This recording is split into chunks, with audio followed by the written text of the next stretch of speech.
Добрий день.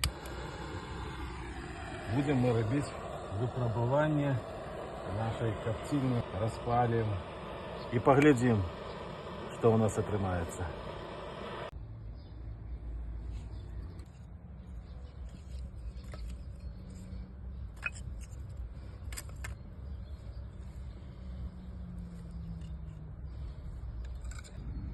Ну что, робим закладку дров ольховых у нашу печурку.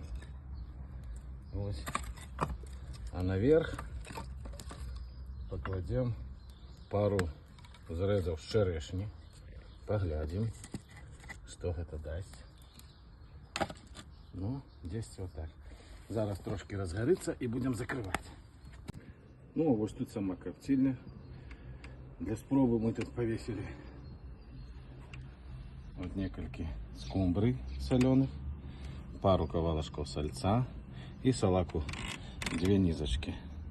Вот зараз она уже трошки подсыхает, пойдет дым, и мы закроем и будем чекать. Процесс пошел.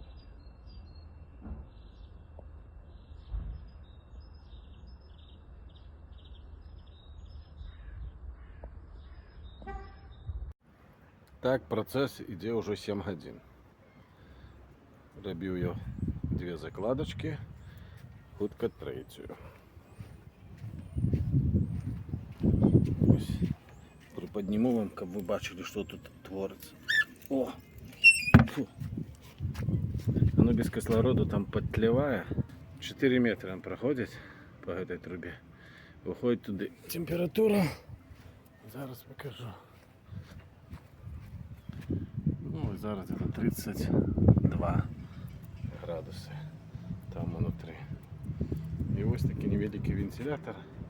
І він протягує, бо без його так кепськовато йде дим. Поглядимо, скільки зможе попрацювати.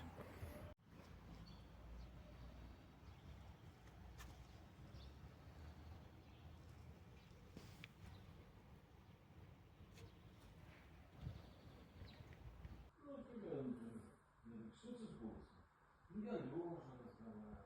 Ну тебя, что ты с голосом? Ну я лежа.